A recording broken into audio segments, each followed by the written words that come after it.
Welcome વિદ્યાર્થી મિત્રો. Chapter number 1 વિદ્યુત ભારો અને વિદ્યુત ક્ષેત્રની અંદર આજે વિદ્યાર્થી મિત્રો આપણે એક અગત્યનો ટોપિક ભણવા જઈ રહ્યા છીએ. બરાબર છે, જેનું નામ છે વિદ્યુત ફ્લક્સ અને ગૌસનો નિયમ. મોટાભાગના બધા દાખલાઓ જે છે મોટાભાગના બધા દાખલાઓ આ ટોપિક પર આધારિત છે. એટલે અહીં આપણે વિશેષ ચર્ચા કરીએ, ધ્યાન આપજો. વિદ્યાર્થી મિત્રો, વિદ્યુત ફ્લક્સ એટલે શું? વિદ્યુત ફ્લક્સ વિદ્યુત ફ્લક્સ એટલે કે કોઈપણ પૃષ્ઠમાંથી પસાર થતી ક્ષેત્ર રેખાઓની સંખ્યા. સમજણ પડે? કેવું કોઈ વિદ્યુત ક્ષેત્રને લંબ રૂપે કોઈ પૃષ્ઠ મૂકી દઉં અને આ પૃષ્ઠમાંથી જે પસાર થતી ક્ષેત્ર રેખાઓની સંખ્યા છે તેને શું કહેવામાં આવે છે? વિદ્યુત ફ્લક્સ કહેવામાં આવે. સમજણ પડે છે? એક પ્રકારની ઊર્જા આપે છે. શું આપે છે? ઊર્જા. વિદ્યુતીય ઊર્જા કહેવાય. તો વિદ્યુત ફ્લક્સ એટલે શું? તો કોઈ બિંદુ પાસે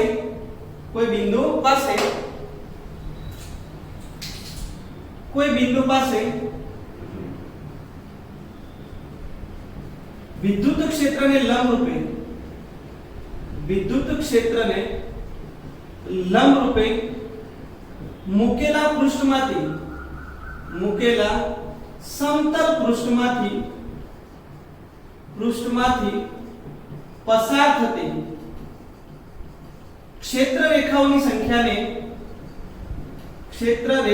સંખ્યાને વિદ્યુત ફ્લક્સ કહે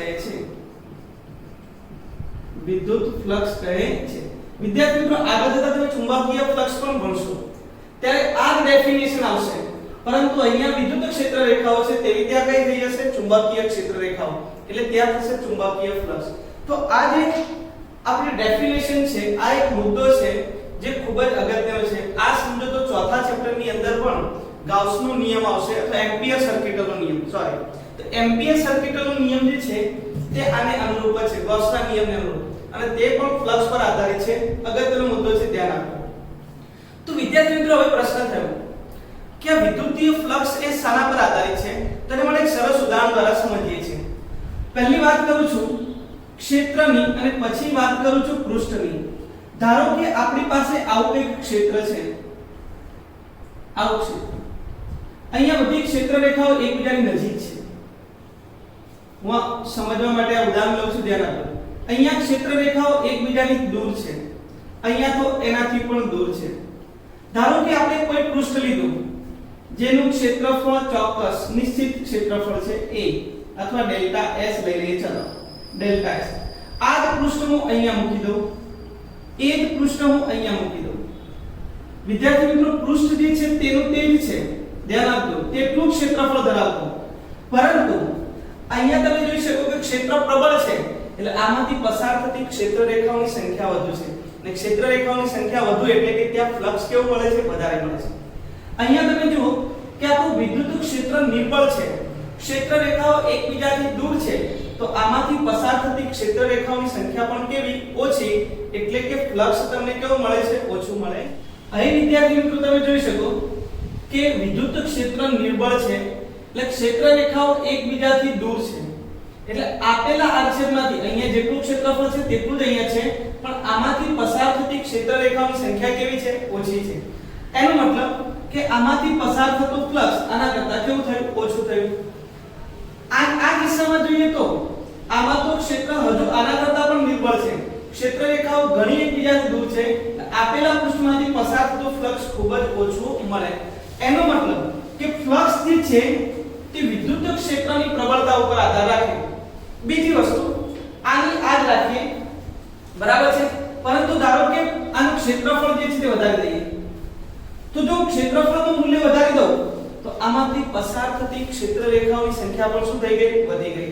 ક્ષેત્ર રેખાઓની સંખ્યા વધી ગઈ તો તેમાંથી પસાર થતું ફ્લક્સ પણ કેવું થઈ ગયું? વધી ગયું. એટલે તેની સાથે સંકળાયેલું ફ્લક્સ વધી ગયું. તો એનો મતલબ એ થયો કે વિદ્યુત ક્ષેત્રને લંબ રૂપે મૂકેલા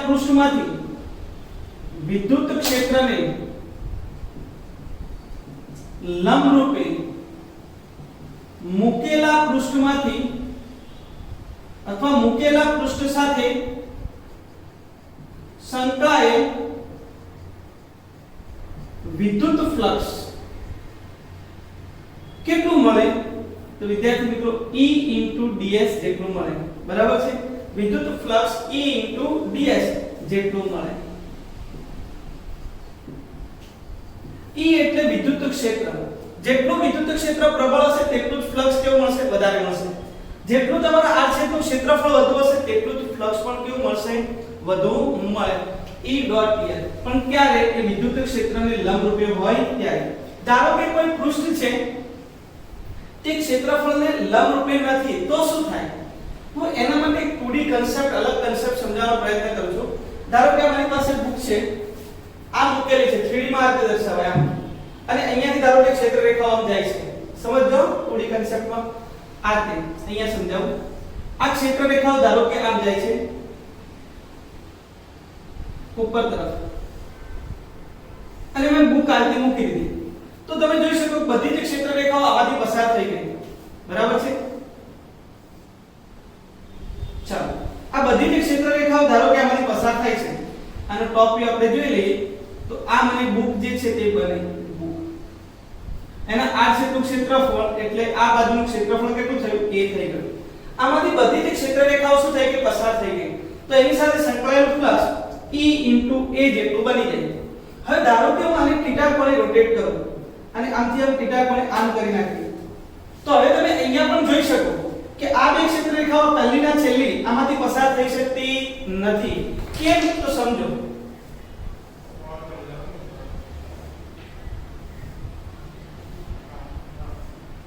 ચાલો ધ્યાન આપો. હવે ધારો કે આને θ જેટલા કોણે આમ રોટેટ કરું તો આમ થઈ ગયું. તો હવે વિદ્યાર્થી મિત્રો ધ્યાન આપજો. તો આમાંથી પસાર થતી ક્ષેત્ર રેખાઓની સંખ્યા શું થઈ ગઈ? ઘટી ગઈ. કેમ ઘટી ગઈ? તો અસરકારક જે આ ક્ષેત્રનું ક્ષેત્રફળ હતું તે પહેલા બધું જ આ ક્ષેત્રનું ક્ષેત્રફળ અસરકારક હતું. હવે અસરકારક ક્ષેત્રફળ કેટલું થઈ ગયું? વિદ્યાર્થી મિત્રો ધ્યાન આપજો. પહેલા આટલું હતું, પહેલા કંઈક આટલું હતું, આખું. હવે અસરકારક ક્ષેત્રફળ જે ઘટીને આટલું થઈ ગયું, આટલું. સમજણ પડી? જેટલામાંથી જે ક્ષેત્ર રેખાઓ પસાર થાય છે તો એનું મૂલ્ય શોધવું હોય તો કેવી રીતે શોધી શકો? આ એંગલ θ રોટેટ કરો, આ આપણું a છે, તો આ લખું તમારું a cos θ થાય. સમજણ પડી? તો હવે આપણું અસરકારક ક્ષેત્રફળ કેટલું થઈ ગયું? a cos θ જેવું. જેવી રીતે તમે કાર્યની અંદર શોધતા હતા, કાર્ય w બરાબર શું લખતા? f * d. બરાબર છે? f * d.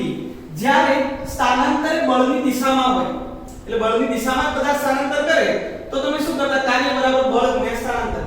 પરંતુ જો પદાર્થ એ કરેલું સ્થાનાંતર બળની દિશામાં ન હોય અથવા બળ જે છે તે સ્થાનાંતરની દિશામાં ન હોય તો તમે બળનો ઘટક સ્થાનાંતરની દિશામાં લઈ શકો અથવા સ્થાનાંતરનો ઘટક બળની દિશામાં લઈ શકો. એટલે તમે લખતા હતા f * d cos θ, w બરાબર f * d.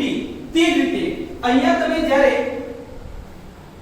વિદ્યુત ક્ષેત્ર અને પૃષ્ઠ પરસ્પર લંબ ન હોય, સમજણ પડે છે, ત્યારે તમે ક્ષેત્રફળનો ઘટક લેવો પડે વિદ્યુત ક્ષેત્રની દિશામાં અથવા વિદ્યુત ક્ષેત્રનો ઘટક જે છે તે કોની દિશામાં લેવો પડે? ક્ષેત્રફળ સદિશની દિશામાં. તો તમે તેની સાથે સંકળાયેલું ફ્લક્સ શોધી શકાય. તો વિદ્યાર્થી મિત્રો શું કહેવા માંગે છે તે સમજીએ. જો પૃષ્ઠ જે છે તે સમતલ પૃષ્ઠ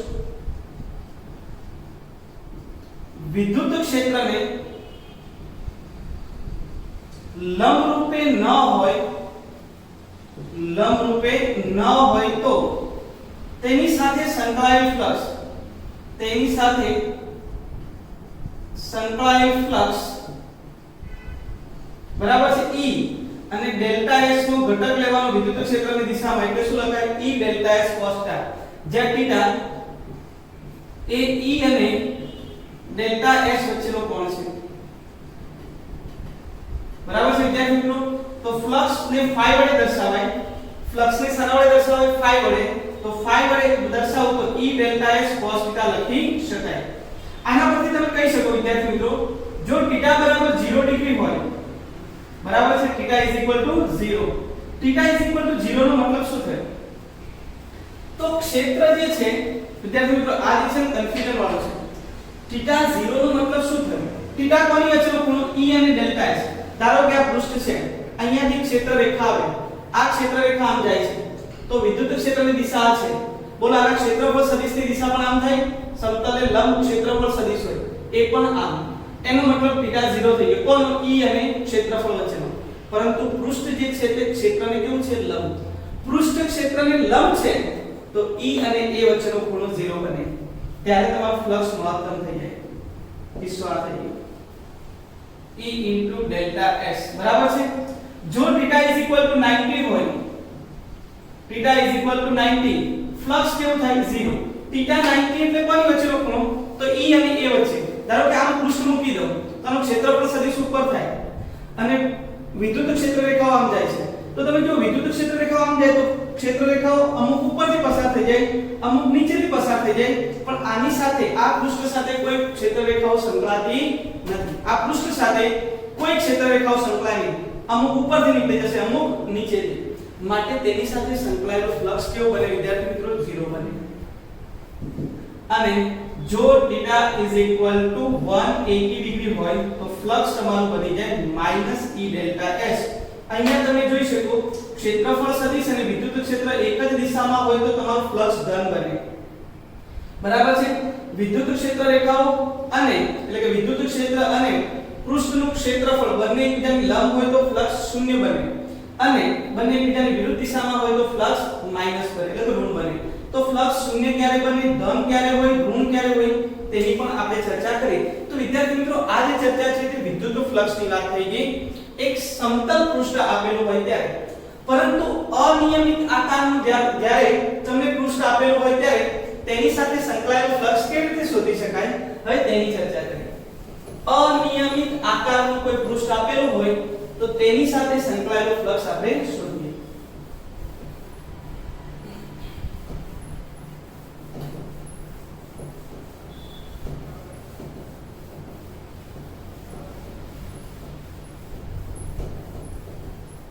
ચાલો અનિયમિત આકારના પૃષ્ઠ સાથે સંકળાયેલો ફ્લક્સ શોધીએ છીએ. ધારો કે મારી પાસે અનિયમિત આકારનું બરાબર છે એક પૃષ્ઠ છે, આને હું વિદ્યુત ક્ષેત્રની અંદર મૂકી દઉં, આને વિદ્યુત ક્ષેત્રની અંદર મૂકી દઉં, બરાબર છે. વિદ્યુત ક્ષેત્રની અંદર મૂકી દીધું છે. હવે આપણે આની સાથે સંકળાયેલો ફ્લક્સ શોધવું છે. તો અનિયમિત આકાર ધરાવતું એક પૃષ્ઠ વિદ્યુત ક્ષેત્ર E ની અંદર મૂકેલું છે, એટલે વિદ્યુત ક્ષેત્રમાં મૂકેલું છે. અહીં અનિયમિત આકાર ધરાવતું પૃષ્ઠ વિદ્યુત ક્ષેત્ર E માં મૂકેલ છે, બરાબર છે. આવી રીતે આપણે એની અંદર મૂકેલું છે. હવે આ આખા પૃષ્ઠ સાથે સંકળાયેલું મારે ફ્લક્સ શોધવું છે. તો આખા પૃષ્ઠ સાથે સંકળાયેલું ફ્લક્સ શોધવું હોય તો શું કરવું પડે? તો પહેલા આપણે એક નાનું સૂક્ષ્મ પૃષ્ઠખંડ લઈએ, એ નાના પૃષ્ઠખંડ સાથે સંકળાયેલું ફ્લક્સ શોધીએ, અને પછી દરેક ખંડ વડે મળતા દરેક નાના ખંડ વડે મળતું જે ફ્લક્સ છે એનો આપણે સરવાળો કરીને આખા પદાર્થ પરનું આપણે સંકલન કરીને પણ કુલ ફ્લક્સ મેળવી શકીએ. તો વિદ્યાર્થી મિત્રો આ અનિયમિત આકાર છે, તો અનિયમિત આકાર હોય તો નાના નાના ભાગની અંદર વિભાગી દો, સમજણ પડી? અને નાના નાના ભાગની અંદર વિભાગીએ તો બધા જ ભાગો લગભગ એક સરખા થઈ જાય, ચોરસ જેવા થઈ જાય, દેખાય છે ને? તો આમાંથી એક નાનું પૃષ્ઠ આપણે લઈ લઈએ જેનું ક્ષેત્રફળ આપણે લઈ લીધું ડેલ્ટા S અને તેની સાથે સંકળાયેલું ફ્લક્સ કેટલું છે E. તો અનિયમિત આકારના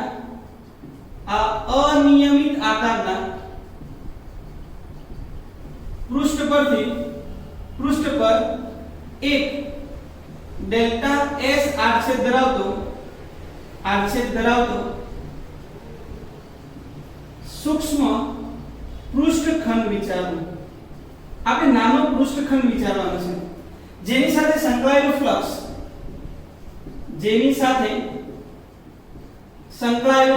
ફ્લક્સ કેટલું મળે? તો ડેલ્ટા phi બરાબર લખી શકાય E ડોટ ડેલ્ટા S, આટલું લખી શકાય.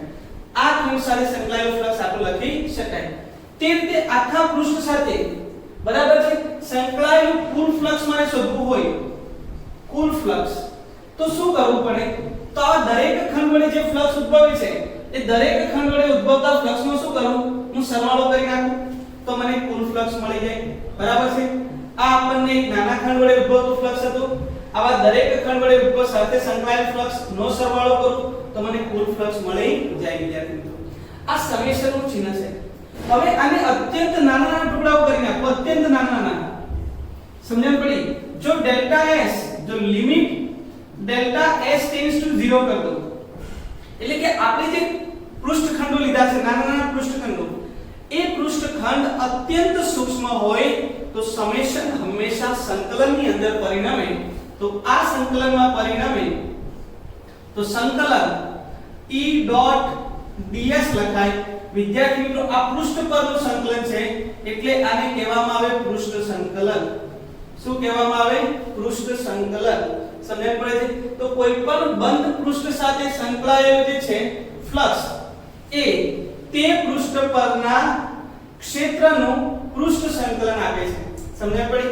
કોઈ પણ બંધ પૃષ્ઠ સાથે સંકળાયેલું ફ્લક્સ, કોઈ પણ બંધ પૃષ્ઠ સાથે સંકળાયેલું ફ્લક્સ એ તે બંધ પૃષ્ઠ પરના ક્ષેત્રનું પૃષ્ઠ સંકલન આપે છે.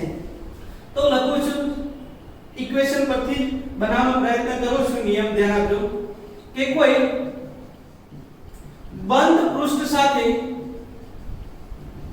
સંકળાયેલ ફ્લક્સ, બરાબર છે, કોઈ બંધ પૃષ્ઠ સાથે સંકળાયેલ ફ્લક્સ એ તે પૃષ્ઠ પરના ક્ષેત્રના પૃષ્ઠ સંકલન બરાબર હોય છે. ક્લિયર છે? તો વિદ્યાર્થી મિત્રો આ જે ચર્ચા થઈ ગઈ તે ચર્ચા કોની કરી? તો વિદ્યુત ફ્લક્સની વાત અહીંયા પૂરી થઈ ગઈ. હવે વિદ્યાર્થી મિત્રો વિદ્યુત ફ્લક્સ પરથી આપણે ગૌસના નિયમ તરફ જોઈએ અને આપણે તેના અગત્યના પરિણામ મેળવીએ. તો હવે એક અગત્યનો ટોપિક આપણે ગૌસનો નિયમ સમજીએ. આ ગૌસના નિયમની ઉપયોગિતા શું? તો ગૌસના નિયમનો ઉપયોગ કરીને તમે વિદ્યુત ક્ષેત્ર શોધી શકો. તો પ્રશ્ન થાય કે વિદ્યુત ક્ષેત્ર શોધવા માટે તો આપણી પાસે સમીકરણ હતું E kq/r² અને તેના દ્વારા પણ તમે વિદ્યુત ક્ષેત્ર શોધી શકો.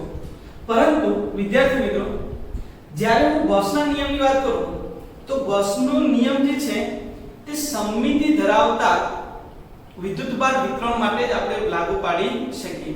અને આ સમમિતિ ધરાવતું વિદ્યુતભાર વિતરણ હોય તો તેના માટે તમે સરળતાથી વિદ્યુત ક્ષેત્ર જે છે તે ગૌસના નિયમ દ્વારા મેળવી શકો.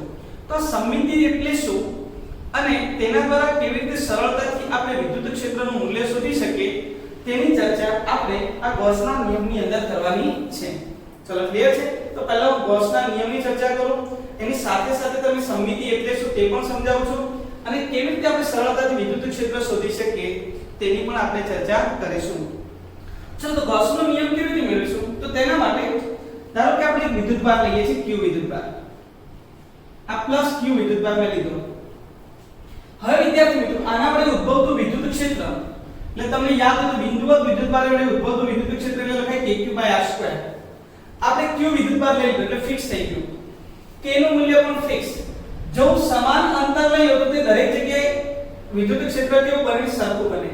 હવે તમે વિચાર કરો કે અહીંયા હું r અંતરે જાઉં, આ બાજુ r અંતરે જાઉં, આ બાજુ r અંતરે જાઉં, આ બાજુ r અંતરે જાઉં, બહાર તરફ r અંતરે આવું, અંદર તરફ r અંતરે આવું, એટલે કે આ ત્રિજ્યાનો એક ગોળો વિચારો કે જેના કેન્દ્ર પર આ q વિદ્યુતભાર છે. તો ગોળાની સપાટી પરના બધા જ બિંદુએ વિદ્યુત ક્ષેત્ર કેવું બને? સરખું બને. એનો મતલબ સમમિતિ થઈ ગઈ. આ બાજુ r અંતરે, આ બાજુ r અંતરે, દરેક જગ્યાએ હું જોઉં છું કે દરેક બિંદુ પર r અંતરે વિદ્યુત ક્ષેત્ર કેવું બને છે? સમાન બને છે. તો અહીંયા એક ગોળો વિચારીએ આ ત્રિજ્યાનો કે જેના પૃષ્ઠ પરના દરેક બિંદુએ વિદ્યુત ક્ષેત્ર કેવું હોય? સમાન હોય. સમજણ પડી? આ જે આપણે પૃષ્ઠ વિચારીએ છીએ વિદ્યાર્થી મિત્રો એને આપણે ગાઉસિયન પૃષ્ઠ કહીએ છીએ. હું તમને અત્યારે જ શબ્દનો ઉપયોગ સમજાવું છું. ગાઉસિયન પૃષ્ઠ કેમ? તો આપણે ડિસ્કશન કરીએ તેની પણ. આ જે પૃષ્ઠ વિચાર એને કહીશું ગાઉસિયન પૃષ્ઠ. સમજણ પડી? આપણે હંમેશા બધા જ દાખલાઓમાં બધી જ જગ્યાએ ગાઉસિયન પૃષ્ઠ એવું જ વિચારવાનું કે જેના દરેક બિંદુ પર વિદ્યુત ક્ષેત્ર કેવું બને? સમાન બને. આ વસ્તુ ખાસ ધ્યાન રાખજો. સમજણ પડી? એ કોઈ પણ આકારનું હોઈ શકે પરંતુ એ ગાઉસિયન પૃષ્ઠ એવું હોવું જોઈએ કે તેના દરેક બિંદુ પર વિદ્યુત ક્ષેત્રનું મૂલ્ય સમાન હોવું જોઈએ. ચલો તો આપણે આ ત્રિજ્યાનો એક ગોળો વિચાર્યો છે. હવે આની સાથે સંકળાયેલું ફ્લક્સ આપણે શોધીએ છીએ. ધ્યાન આપજો. તો આકૃતિમાં દર્શાવ્યા મુજબ આપણે થિયરી કંઈક આ રીતે લખાશે કે આકૃતિમાં દર્શાવ્યા મુજબ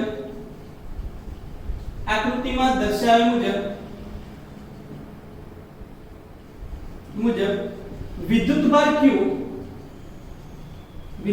Q કેન્દ્રમાં રહે તે રીતે બરાબર છે. આ ત્રિજ્યાનો એક ગોળો વિચારો વિદ્યાર્થી મિત્રો. આ ત્રિજ્યાનો એક ગોળો વિચારો. ક્લિયર છે? આપણે આ ત્રિજ્યાનો એક ગોળો વિચારેલો છે. હવે આની સાથે સંકળાયેલું મને શું શોધવું છે? ફ્લક્સ શોધવાનું છે. ક્લિયર છે? તો આની સાથે જો મારે સંકળાયેલું ફ્લક્સ શોધવું હોય તો હું શું કરીશ? તો પહેલા આની સપાટી પર એક નાનો ખંડ વિચારીશ. આની સપાટી પર એક નાનો ખંડ વિચારીએ. આ પૃષ્ઠખંડ વિચારીએ જેનું ક્ષેત્રફળ ડેલ્ટા S છે. હવે આ ધન વિદ્યુતભાર વડે ઉદ્ભવતું વિદ્યુત ક્ષેત્ર હંમેશા ત્રિજ્યાવર્તી દિશામાં બહાર તરફ એટલે આવે. ક્લિયર છે? તો આ જે છે એનું વિદ્યુત ક્ષેત્ર પણ આ દિશામાં ડેલ્ટા S એટલે ક્ષેત્રફળ સદિશ પૃષ્ઠને લંબ એ પણ બહાર તરફ. તો આકૃતિમાં દર્શાવ્યા મુજબ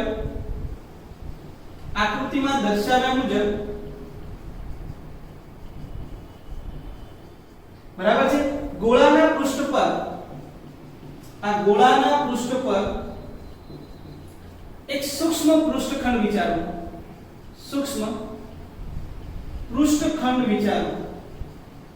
બરાબર છે. જેનું ક્ષેત્રફળ ડેલ્ટા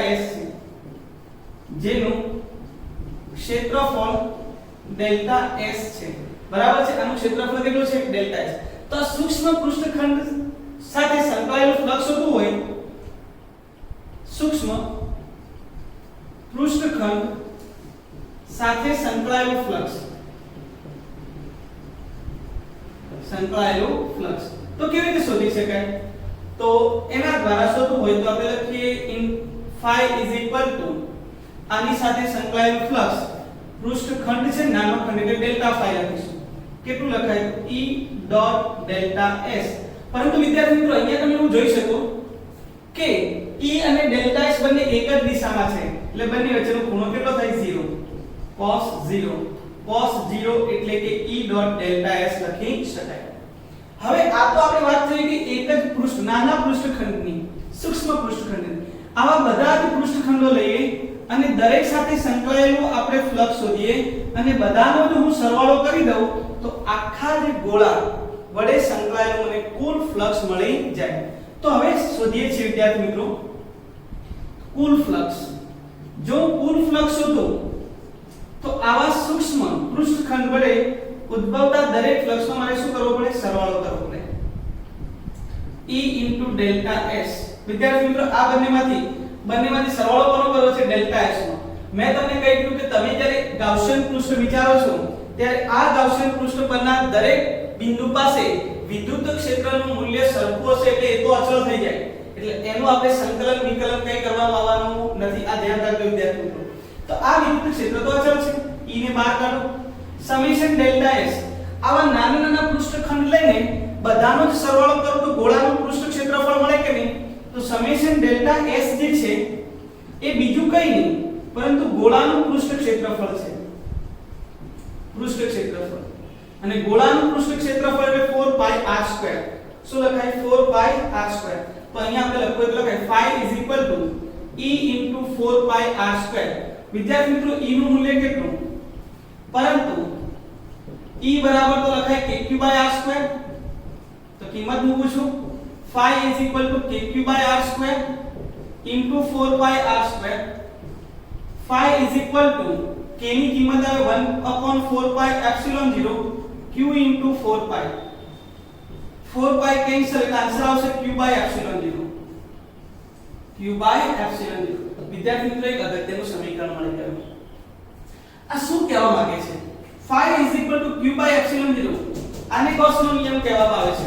ગૌસનો નિયમ શું કે એકદમ સરળ રીતે આપણે ફ્લક્સ અથવા તો વિદ્યુત ક્ષેત્ર પણ શોધી શકીએ. કેવી રીતે? ધ્યાન આપો. તો આ phi જે છે તે શું દર્શાવે છે? તો કોઈપણ બંધ પૃષ્ઠ સાથે સંકળાયેલું ફ્લક્સ એ તે બંધ પૃષ્ઠ વડે ઘેરાયેલો વિદ્યુતભાર, આ બંધ પૃષ્ઠ વડે કેટલો ઘેરાયેલો વિદ્યુતભાર છે q અને એપ્સિલોન 0 ના ગુણોત્તર જેટલો હોય છે. તો કોઈ પણ બંધ પૃષ્ઠ સાથે સંકળાયેલ વિદ્યુત ફ્લક્સ તે બંધ પૃષ્ઠ વડે ઘેરાયેલ વિદ્યુતભાર q અને એપ્સિલોન 0 ના ગુણોત્તર જેટલો હોય છે. સમજણ પડી વિદ્યાર્થી મિત્રો? આ વાત થઈ ગઈ ગૌસના નિયમની. હવે જો ગૌસના નિયમને વિદ્યુત ફ્લક્સનું જે સમીકરણ હતું તે બંનેને કમ્બાઈન કરો તો મારું એક અગત્યનું સમીકરણ બની જાય. phi surface integration E dot dA is equal to sigma q by epsilon 0 અથવા q by epsilon 0. sigma q એટલે ઘેરાયેલો વિદ્યુતભાર. વેરી મોસ્ટ ઇમ્પોર્ટન્ટ ઇક્વેશન વિદ્યાર્થી મિત્રો અહીંયા આપણને મળે. જો આ બંનેને હું સરખાવું તો હું સરળતાથી વિદ્યુત ક્ષેત્રનું મૂલ્ય આનો ઉપયોગ કરીને મેળવી શકું. તો આ આપણે ફ્લક્સની વાત કરી હતી, આ આપણે વાત કરી ગૌસના નિયમની, બંનેને મેં કમ્બાઈન કર્યા તો મને કંઈક આવું સમીકરણ મળ્યું જે મારા માટે ખૂબ જ અગત્યનું છે. ક્લિયર વિદ્યાર્થી મિત્રો? તો અહીંયા આપણે ગૌસના નિયમની સમજૂતી પણ કમ્પ્લીટ કરી. ક્લિયર? હવે આની અંદર પણ ગૌસનો નિયમ પૂછે તો આટલા સુધી લખી શકાય. પણ ગૌસના નિયમની અંદર ગૌસના નિયમની ઘણી બધી વિશેષતાઓ છે. જો આપણે આ વિશેષતાઓ સમજીએ તો જ એના દાખલાઓ જે છે તે આપણે સરળતાથી સમજી શકીએ. તો હવે સમજીએ વિદ્યાર્થી મિત્રો આ ગૌસના નિયમની વિશેષતાઓ શું છે તે.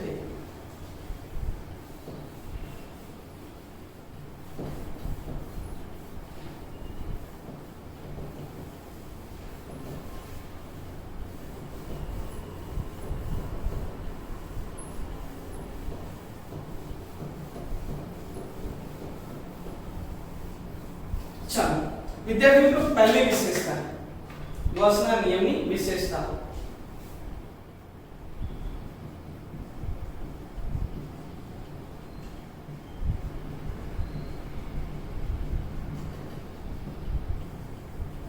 એમાં પહેલી વિશેષતા કે જો બંધ પૃષ્ઠ સાથે સંકળાયેલ વિદ્યુતભાર શૂન્ય હોય, એટલે કે કોઈ બંધ પૃષ્ઠ છે તેની સાથે કોઈ વિદ્યુતભાર જ ધારો કે એની સાથે કોઈ સંકળાયેલો નથી એટલે ઘેરાયેલો નથી, તો વિદ્યુતભાર જો એની સાથે ન ઘેરાયેલો હોય તો એની અંદર સંકળાયેલો ફ્લક્સ કેવો બને? 0 બને. સમજણ પડી? તો કોઈ બંધ પૃષ્ઠ સાથે ઘેરાયેલો વિદ્યુતભાર, કોઈ બંધ પૃષ્ઠ વડે ઘેરાયેલો વિદ્યુતભાર શૂન્ય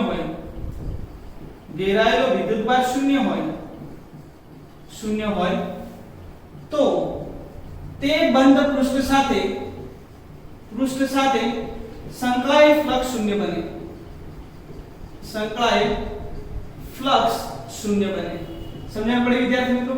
તો આ વાત થઈ ગઈ આના પરથી, ઇક્વેશન પરથી આપણે મેળવ્યું. પણ આને આપણે સાબિત પણ કરી દઈએ. ધારો કે આ એક વિદ્યુત ક્ષેત્ર છે, નિયમિત વિદ્યુત ક્ષેત્ર.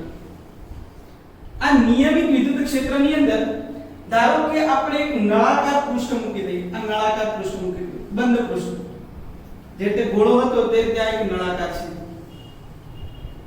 આ નળાકાર મૂકી દઈએ. આની અંદર કોઈ વિદ્યુતભાર નથી. હા વિદ્યુત ક્ષેત્ર છે, પણ ધારો કે આ વિદ્યુત ક્ષેત્ર બી ક્યાંથી આવ્યું? તો હું અહીંયાથી ધન વિદ્યુતભાર અહીંયા મૂકું, તો વિદ્યુત ક્ષેત્ર કઈ તરફ હોય? બહાર તરફ હોય. પરંતુ ધારો કે આપણે નિયમિત વિદ્યુત ક્ષેત્ર લીધું છે, આ ધન અને આ ઋણ, તો આની અંદર તો કોઈ વિદ્યુતભાર ઘેરાયેલો નથી. તો આની સાથે સંકળાયેલો ફ્લક્સ શોધો. તો આની સાથે સંકળાયેલો કુલ ફ્લક્સ શોધવું હોય તો કેવી રીતે શોધી શકાય? તો વિદ્યાર્થી મિત્રો ઇક્વેશન છે phi = E * delta A. A એટલે આ છેદનું ક્ષેત્રફળ. આપણે ક્ષેત્રફળ લઈશું. તો આની કુલ કેટલી સપાટી લેવાય? તો આ એક સપાટી, આને સપાટી નંબર 1, આને કહી દો સપાટી નંબર 2, અને ત્રીજી આવે ની વક્ર સપાટી જેનું ક્ષેત્રફળ આપણને ખબર છે 2 pi rl હોય. જો આની લંબાઈ l, આની ત્રિજ્યા r લઈએ તો વક્ર સપાટીનું ક્ષેત્રફળ કેટલું મળે? 2 pi rl. એટલે આની પાસે કુલ કેટલી સપાટી? 3. તો જો આની સાથે સંકળાયેલો મારે કુલ ફ્લક્સ શોધવું હોય તો કુલ ફ્લક્સ એટલે પહેલી સપાટી સાથે સંકળાયેલો ફ્લક્સ પ્લસ બીજી સપાટી સાથે સંકળાયેલું ફ્લક્સ અને ત્રીજી વક્ર સપાટી સાથે સંકળાયેલું ફ્લક્સ phi1 phi2 phi3. ચલો પહેલી સાથે શોધીએ. આ પહેલા માટે તો પહેલા માટે તમે જો આડછેદનું ક્ષેત્રફળ કઈ દિશામાં આવે તો આડછેદનું ક્ષેત્રફળ આ દિશામાં. ધારો કે ક્ષેત્રફળ a છે. ચલો વિદ્યુત ક્ષેત્ર કઈ દિશામાં છે આ દિશામાં. બંને એકબીજાની વિરુદ્ધ દિશામાં છે તો હું લખી શકું E ડોટ a પ્રમાણે ખૂણો 180 થાય એટલે આન્સર આવે -EA કેમ કે EA cos 180 cos 180 -1 એટલે -EA લખી શકાય. ત્યારબાદ આવે phi2 એટલે આની સાથે સંકળાયેલું ફ્લક્સ. ચાલો આની અંદર વિદ્યુત ક્ષેત્ર આ દિશામાં અને આનું ક્ષેત્રફળ સદિશ પણ આ દિશામાં બંને એક જ દિશામાં મળે એટલે ખૂણો 0 તો લખાય EA cos 0 એટલે 1 એટલે +EA. હવે આપણે વાત કરીએ છીએ આ ત્રીજી સપાટી વક્ર સપાટી. તો આના છેદનું ક્ષેત્રફળ એટલે કે આને લંબ એટલે આ દિશામાં આવે બરાબર છે. આના માટે વિદ્યુત ક્ષેત્ર કઈ દિશામાં તો આ દિશામાં બંને પરસ્પર લંબ એટલે લખાય EA cos 90 એટલે 0. એવું જ રીતે નીચેની સપાટી માટે પણ થાય. જો આના માટે ક્ષેત્રફળ સદિશ નીચે તરફ વિદ્યુત ક્ષેત્ર આ દિશામાં બંને પરસ્પર કેવા લંબ તો વિદ્યાર્થી મિત્રો તેના સાથે સંકળાયેલો ફ્લક્સ 0. હું ટોટલ કરીશ તો પણ આન્સર કેટલો આવશે 0 આવશે.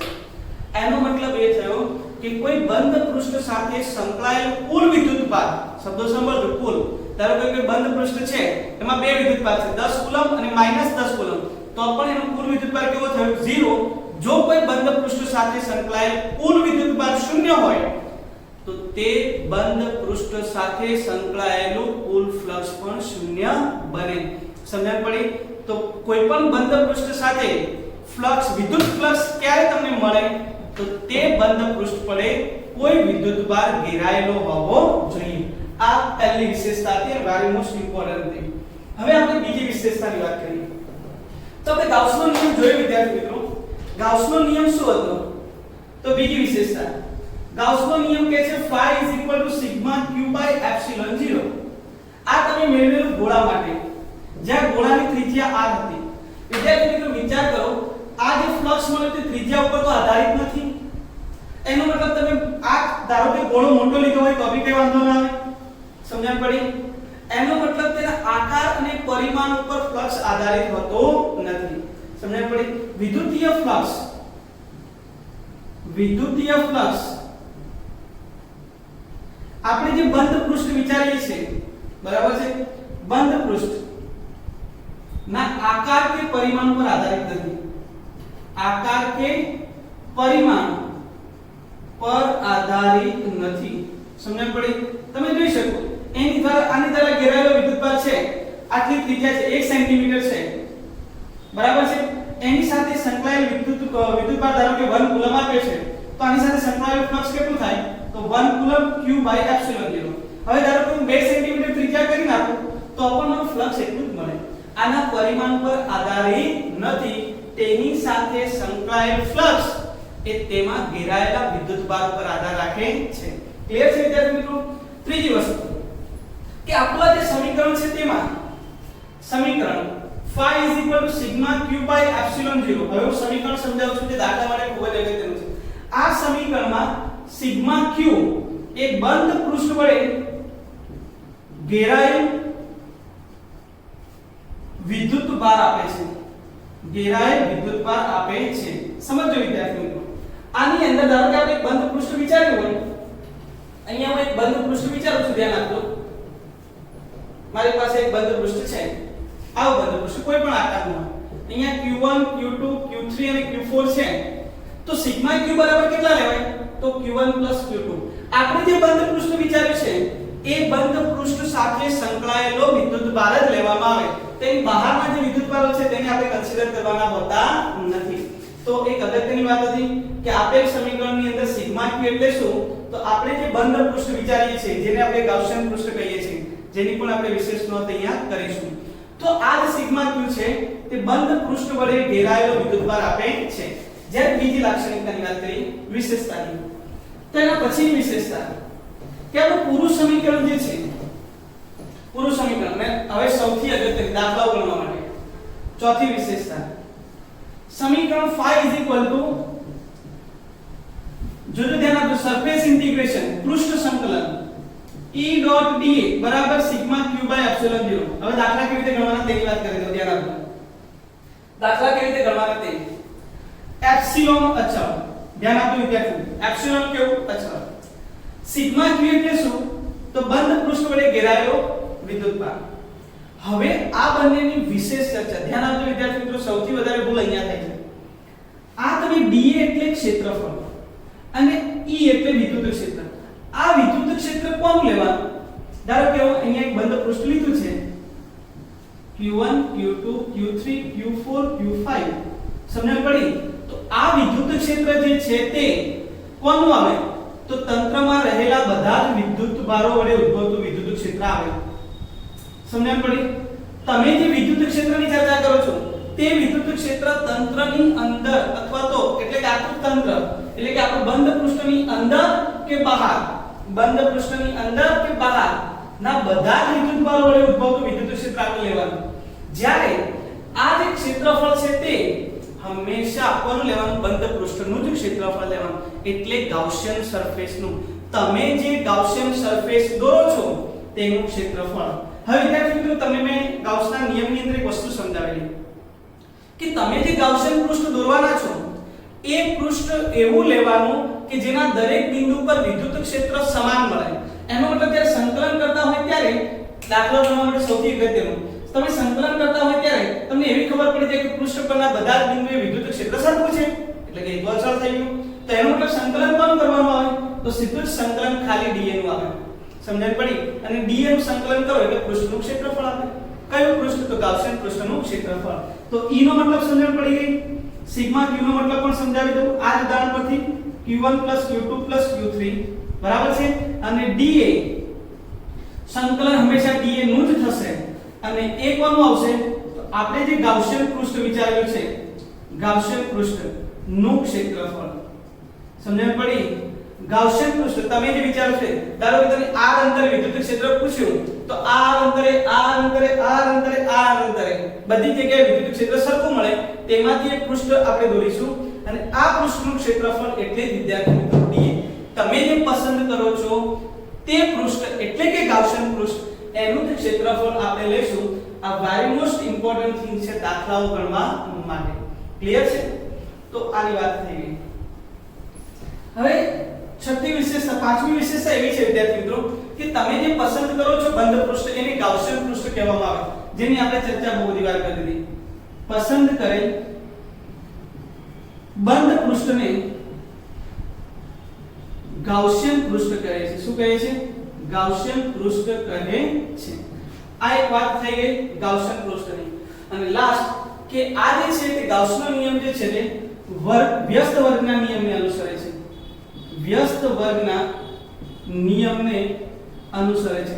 કારણ એક જ વિદ્યાર્થી મિત્રો, આ કેમ વ્યસ્ત વર્ગના નિયમને અનુસરે છે? તો તમે ગાઉસના નિયમને કુલમ્બના નિયમ પરથી પણ મેળવી શકો. સમજણ પડી?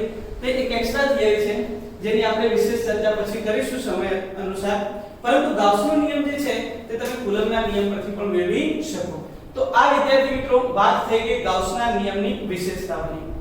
હવે ચર્ચા કરીશું કે ગાઉસના નિયમનો ઉપયોગ કરીને વિદ્યાર્થી મિત્રો, આ ગાઉસના નિયમનો ઉપયોગ કરીને આપણે કેવી રીતે સરળતાથી સમમિતિ ધરાવતા વિદ્યુતભાર વિતરણ વડે આપણે વિદ્યુત ક્ષેત્ર સહેલાઈથી મેળવી શકીએ. હવે આપણે એની ચર્ચા કરીએ. તો વિદ્યાર્થી મિત્રો, હવે આપણે ચર્ચા કરીએ ગાઉસના નિયમના ઉપયોગ.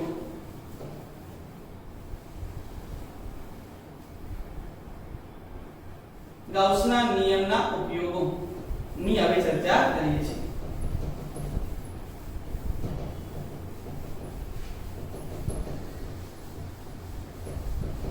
ગાઉસના નિયમના કુલ જે છે તે 4 ઉપયોગો છે. એક પહેલો છે કે અનંત લંબાઈના સુરેખ તાર પર અનંત લંબાઈના સુરેખ તાર પર નિયમિત વિદ્યુતભાર વિતરણ વડે ઉદ્ભવતું વિદ્યુત ક્ષેત્ર. સમજ પડી? તો પહેલી ઉપયોગિતા લખું છું, ધ્યાન આપજો. ગાઉસના નિયમની ઉપયોગિતા. પહેલી ઉપયોગિતા કે અનંત લંબાઈના સુરેખ તાર પર સુરેખ તાર પર નિયમિત વિદ્યુતભાર વિતરણ વડે ઉદ્ભવતું વિદ્યુત ક્ષેત્ર, બરાબર છે। આ પહેલી ઉપયોગિતા છે। આની બીજી ઉપયોગિતા શું? તો અનંત વિસ્તારના એક સમતલ પૃષ્ઠ વડે અનંત વિસ્તારના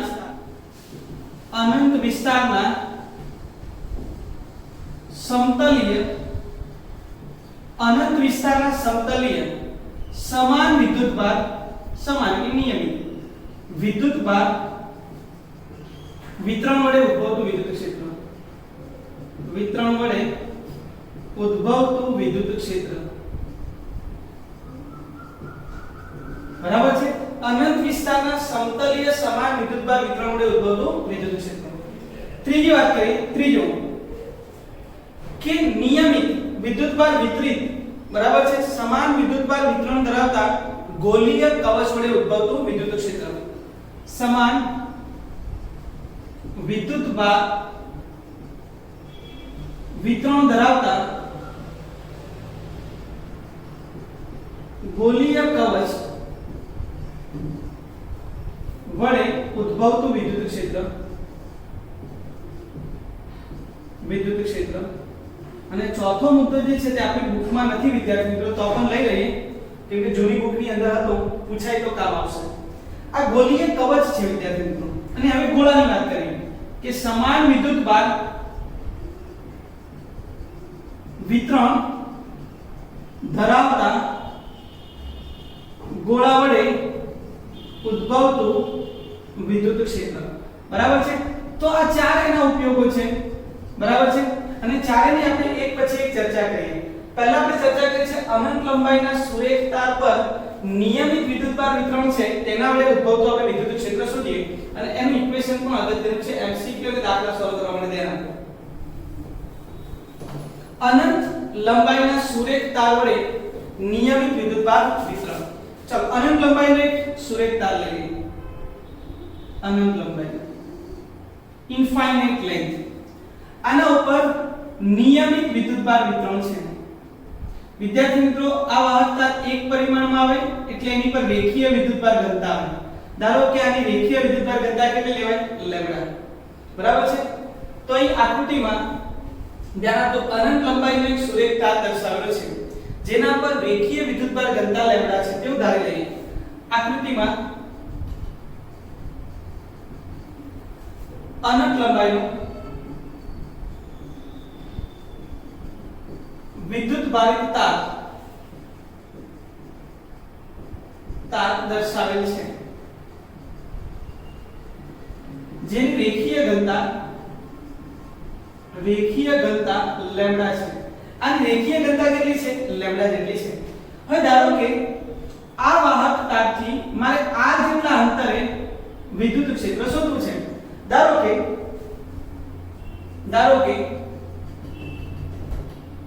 તારથી r અંતરે વિદ્યુત ક્ષેત્ર શોધવું છે। વિદ્યાર્થી મિત્રો હવે ધ્યાન આપજો, હવે તેની વસ્તુ અહીંયાથી હું r અંતરે જાઉં કે અહીંયાથી r અંતરે જાઉં કે અહીંયાથી r અંતરે જાઉં એટલે બિંદુ p લઈ લઉં, બિંદુ q લઈ લઈએ, બિંદુ r લઈએ, તે રીતે આ બાજુ પણ r અંતરે જઈએ, p dash q dash r dash, સમજણ પડી? અહીંયા કોઈ બિંદુ લઈ લઈએ, અહીંયા કોઈ બિંદુ લઈ લઈએ, એ જ રીતે આ બાજુના છેડે પણ કોઈ બિંદુ, આ બાજુના છેડે પણ કોઈ બિંદુ લઈ લઈએ। શું વિદ્યાર્થી મિત્રો આ વાહકતાથી જેટલા પણ બિંદુઓ r અંતરે હશે, ધારો કે આ પેન છે, અહીંયાથી r અંતરે, અહીંયાથી r અંતરે, અહીંયાથી r અંતરે, અહીંયાથી r અંતરે, સો બધા જ બિંદુઓ પર વિદ્યુત ક્ષેત્રનું મૂલ્ય કેવું હશે? સરખું। અને આ બધા જ સમાન મૂલ્યનું વિદ્યુત ક્ષેત્ર ધરાવતા બિંદુઓમાંથી પસાર થતા પૃષ્ઠને આપણે શું કહીએ છીએ? ગાઉસિયન પૃષ્ઠ। તો બધા જ બિંદુઓમાંથી પસાર થતું એક પૃષ્ઠ દોરીએ, બરાબર છે? આવું એક પૃષ્ઠ દોરી દીધું। શું વિદ્યાર્થી મિત્રો આપણે જે નળાકારી પૃષ્ઠ લીધું છે, ગાઉસિયન પૃષ્ઠ, એની સપાટી પરના બધા જ બિંદુએ વિદ્યુત ક્ષેત્રનું મૂલ્ય કેવું છે? સરખું છે। સમજણ પડી? તો આ પ્રકારે તમે પૃષ્ઠ વિચારી શકો। તો આકૃતિમાં દર્શાવ્યા મુજબ, બરાબર છે, આની લંબાઈ આપણે l લઈ લઈએ, બરાબર? કેમ કે અનંત લંબાઈનો વાહકતા છે તો કેટલું મોટું પૃષ્ઠ વિચારીશું, બરાબર છે? ધારો કે આપણે l લંબાઈનું એક પૃષ્ઠ વિચારીએ છીએ, આની ત્રિજ્યા કેટલી થઈ જાય? તો સ્મોલ r કેટલી થઈ જાય? કેમ કે r અંતરે શોધવાનું છે, ત્રિજ્યા r થઈ જાય. તો આકૃતિમાં દર્શાવ્યા મુજબ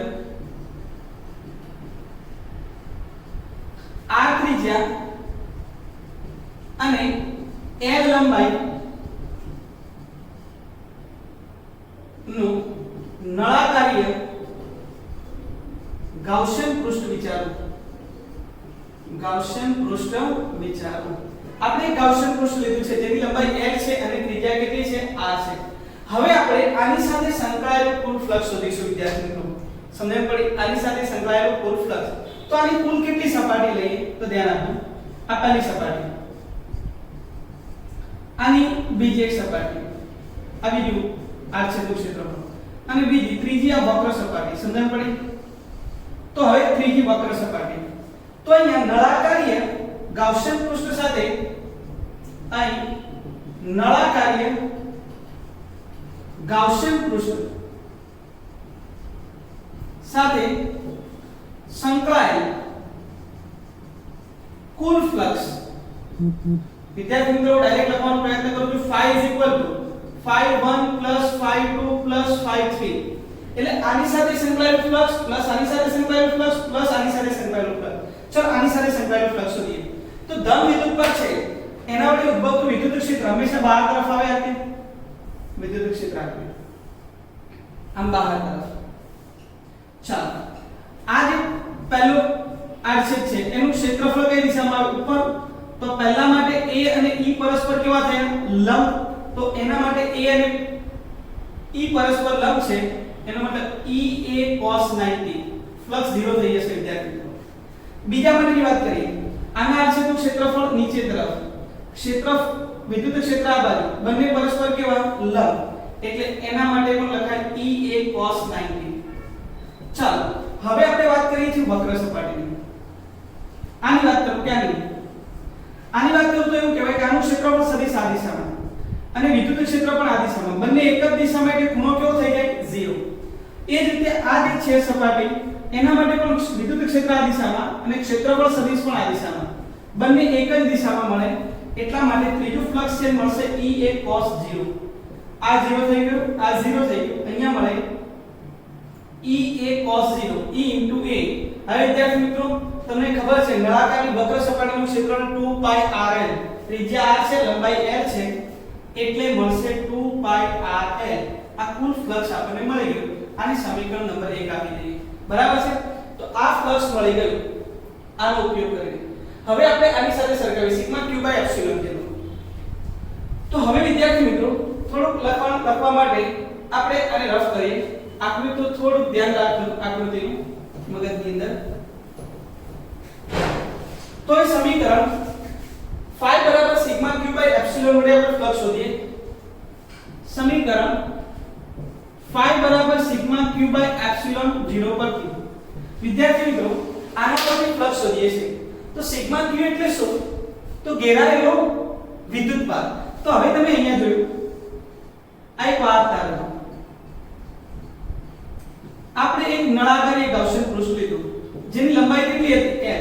તો આની સાથે ઘેરાયેલો વિદ્યુતભાર કેટલો મળે? તો આની રેખીય ઘનતા કેટલી? લેમ્ડા. તો લેમ્ડા બરાબર શું લખતા હતા? q by l.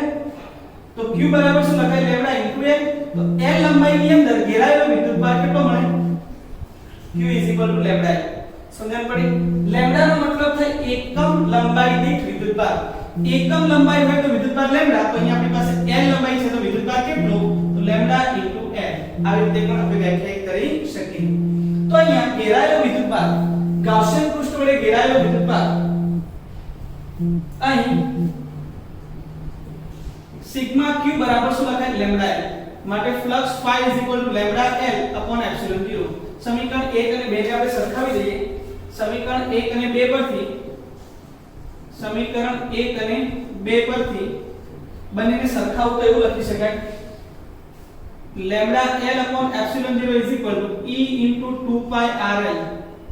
l ગયા તો e બરાબર શું લખાય? તો lambda upon 2π epsilon 0 into 1 upon r. વિદ્યાર્થી મિત્રો આ આપણો આન્સર છે. e lambda upon 2π epsilon 0 into 1 upon r. આને મોડિફાઈ કરીએ.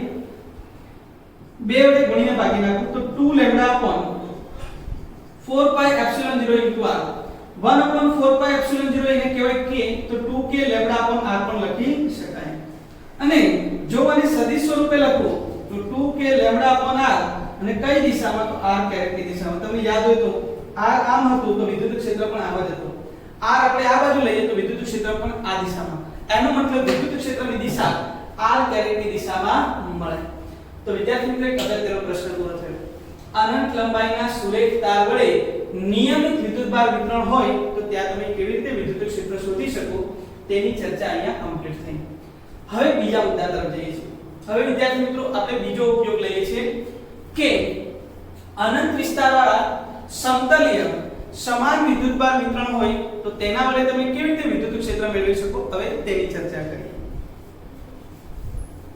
આઈ હોપ વિદ્યાર્થી મિત્રો આઈ હોપ કે આમાં સમજણ તમને પડી હશે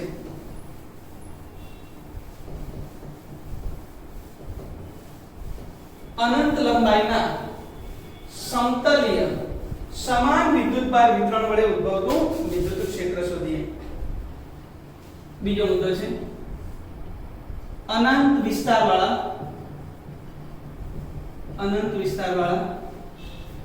સમતલીય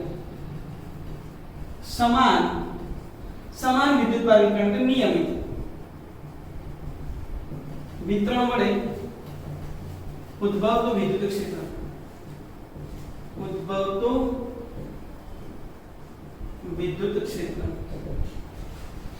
ચાલો તો એક અનંત લંબાઈનો એટલે કે અનંત વિસ્તારવાળો એક આપણે આવો સમતલ વિચારીએ આવો એક અનંત વિસ્તારવાળો આપણે એક સમતલ વિચારીએ છીએ ધ્યાન આપો આ અનંત વિસ્તારવાળો એક સમતલ છે તેમાં વિદ્યુતભાર વિતરણ થયેલું છે સમાન વિદ્યુતભાર વિતરણ નિયમિત એટલે આ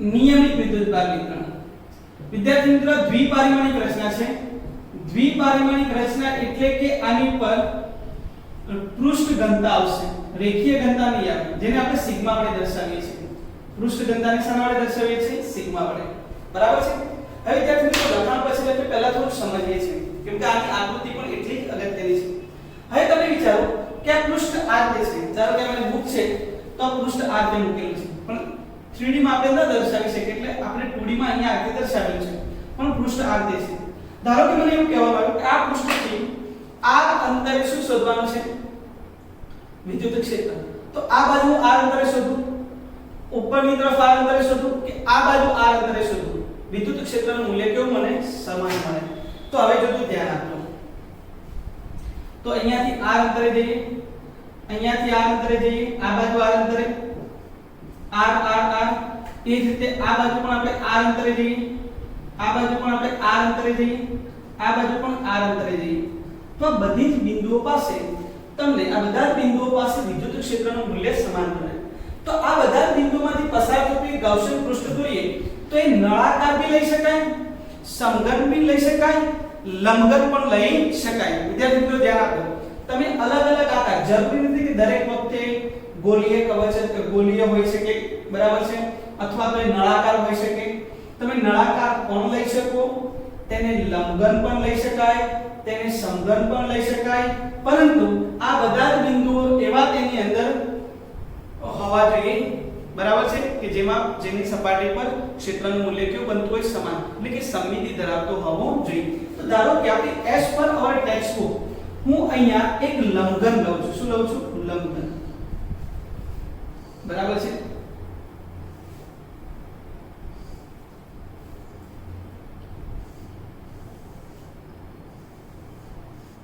એક લંબઘન લે બરાબર છે આ કોઈ એક ગાઉસિયન પૃષ્ઠ છે હવે વિચાર કરો આ જે પૃષ્ઠ છે આ સપાટી આની અહીંયાની વાત તો આ હંમેશા અહીંયાથી કેટલા અંતરે હશે r અંતરે તો આ સપાટી પરના બધા બિંદુઓ પર વિદ્યુત ક્ષેત્ર કેવું મળે સમાન એ રીતે આ સપાટીની વાત કરું તો આ સપાટી પણ અહીંયાથી કેટલા અંતરે છે r અંતરે તો આ સપાટી પર પણ બરાબર છે બધા બિંદુઓ પર વિદ્યુત ક્ષેત્ર કેવું બને સમાન બને આ લંબઘન વિચાર્યું છે આપણે સમઘન પણ વિચારી શકીએ ચાલો તમે ધ્યાન આપો તો અહીં આકૃતિમાં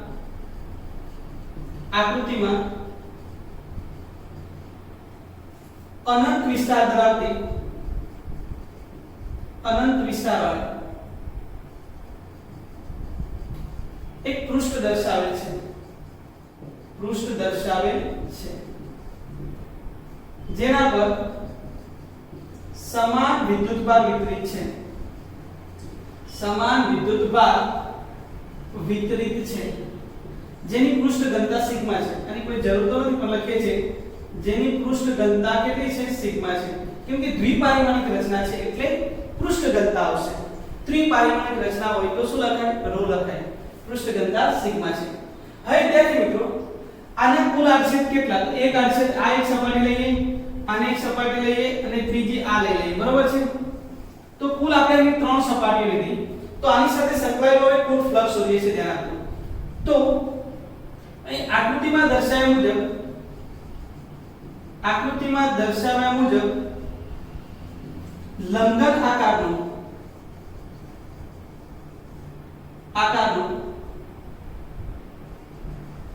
ગાઉસિયન પૃષ્ઠ વિચારો.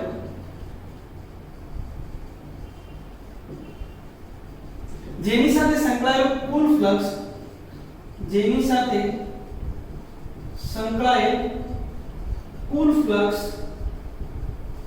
phi is equal to, બરાબર છે, આની સાથે સંકળાયેલું ફ્લક્સ પ્લસ આની સાથે અને આ જે સપાટી છે તેની સાથે સંકળાયેલું ફ્લક્સ, કુલ ફ્લક્સ શોધીએ તો લખાય phi1 phi2 phi3, બરાબર છે?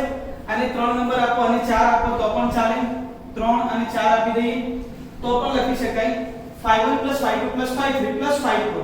અથવા તો ખાલી વક્ર સપાટી લઈએ તો આખી વક્ર સપાટી માટે 3 જ લઈ શકાય. 3 લઈ લઈએ. ચલો, જે તે નળાકારમાં લીધો હતો તે રીતે. હવે શું થશે તે સમજો. આની અંદર આનું વિદ્યુત ક્ષેત્ર એક્ચ્યુઅલી બુક આ તે છે, બરાબર છે? પૃષ્ઠ આ તે છે. તો આનું ક્ષેત્ર વિદ્યુત ક્ષેત્ર આમ બહાર તરફ એટલે આ રીતે આવશે. આમ ધારો કે હું રેડ પેનથી દર્શાવું તો વિદ્યુત ક્ષેત્ર આમ આવશે. આનું આ બાજુ પણ વિદ્યુત ક્ષેત્ર આ દિશામાં આવશે, બરાબર છે? તો પૃષ્ઠ 1 ની વાત કરું તો આનું ક્ષેત્રફળ ધારો કે a છે, તો અહીંયા પણ ક્ષેત્રફળ a બને, બરાબર? આના ક્ષેત્રફળ સદિશ દોરીશ તો આ દિશામાં આવશે. આનું ક્ષેત્રફળ સદિશ દોરીશ તો આ દિશામાં આવશે. અને આ સપાટી છે એનું ક્ષેત્રફળ સદિશ આ રીતે આવે. ચલો પહેલાની વાત કરીએ. તો પહેલા માટે તમે જોઈ શકો ક્ષેત્રફળ અને બંને એક જ દિશામાં Ea cos 0. બીજા માટે લખું તો લખાય Ea cos 0. ત્રીજા માટે લખું તો લખાય Ea cos 90. ચોથું લખ્યું હોય તમે ધારો કે ભૂલથી તો પણ લખાય Ea cos 90 અને એ તો 0 થઈ જશે. તો આન્સર આવશે Ea Ea એટલે 2a લખાય, બરાબર છે? આને લખીશું phi. તો phi બરાબર શું લખી શકાય વિદ્યાર્થી મિત્રો? 2Ea, બરાબર છે? આ એક આપણું સમીકરણ મળી ગયું 2Ea, બરાબર છે? આ ફ્લક્સ મળી ગયું જે આપણે ઇક્વેશન થી મેળવી લીધું. હવે બીજું પણ ઇક્વેશન છે આપણી પાસે, flux sigma q by epsilon 0, બરાબર છે? તો આની સાથે સંકળાયેલું કુલ ફ્લક્સ શોધવું હોય તો કેવી રીતે શોધી શકાય? તો આની સાથે સંકળાયેલું ફ્લક્સ તો તમને યાદ હોય તો સિગ્મા બરાબર શું લખતા હતા? q by a લખતા હતા, યાદ હોય તો, બરાબર છે? Sigma q by a. તો q બરાબર શું લખાય? સિગ્મા into a, બરાબર છે? તો આનું જે ક્ષેત્રફળ ઘેરાયેલું ક્ષેત્રફળ છે તે ધારો કે a જેટલું છે. વિદ્યાર્થી મિત્રો ધ્યાન આપજો, a જેટલું છે તો એની સાથે ઘેરાયેલો વિદ્યુતભાર પણ સિગ્મા into a થાય. તો ગાઉસિયન પૃષ્ઠ સાથે ઘેરાયેલો વિદ્યુતભાર સિગ્મા into a આપણે સમીકરણ પરથી મેળવી લઈએ. બીજું સમીકરણ વાપરીએ જે રીતે આપણે અનંત લંબાઈના વાહકતા માટે શોધ્યું તે રીતે સમીકરણ phi sigma q by epsilon 0 પરથી ઘેરાયેલ વિદ્યુતભાર મેળવીએ તો સિગ્મા into a લખાય. ક્યાંથી લાવ્યા? તો સિગ્મા બરાબર q by a. એકમ ક્ષેત્રફળ દીઠ વિદ્યુતભાર આટલો હોય તો આટલું ક્ષેત્રફળ હોય તો કેટલો એ તે પણ મેળવી શકાય. ચલો 1 અને 2 ને સરખાવી દઈએ. સમીકરણ 1 અને 2 પરથી શું લખી શકાય? 2Ea is equal to sigma a by epsilon 0. a ગયા તો e બરાબર લખાય sigma by 2 epsilon 0. સમજાય પડી વિદ્યાર્થી મિત્રો? તો આ જે વાત થઈ ગઈ તે વાત વિદ્યુત ક્ષેત્રની થઈ. આ વિદ્યુત ક્ષેત્રનું મૂલ્ય તમને અનંત વિસ્તારવાળા સમતલીય સમાન વિદ્યુતભાર વિકર્ણ વડે મળે. તો વિદ્યાર્થી મિત્રો આ સમીકરણ ક્યારે વપરાય? જ્યારે સમતલીય સમાન વિદ્યુતભાર વિતરણ આપેલું હોય ત્યારે આ વાપરી શકાય. અને આની દિશા કઈ આવે? તો r ની દિશામાં, બરાબર છે? વિદ્યુત ક્ષેત્રની દિશામાં, એટલે કે જે અંતરે આપણે શોધીએ છીએ તેની દિશામાં આપણને વિદ્યુત ક્ષેત્ર મળે. હવે વિદ્યાર્થી મિત્રો આપણે ત્રીજો પ્રશ્ન છે કે વિદ્યુત ભારિત પાતળા ગોળીય કવચ વડે ઉદ્ભવતું વિદ્યુત ક્ષેત્ર હવે શોધીએ. મિત્રો હવે ગાઉસના નિયમના ત્રીજા ઉપયોગની વાત કરીએ. ત્રીજો ઉપયોગ છે પાતળા ગોળીય કવચ વડે ઉદ્ભવતું વિદ્યુત ક્ષેત્ર. બરાબર છે? જે વિદ્યુત ભારિત હોવો જોઈએ. વિદ્યુત ભારિત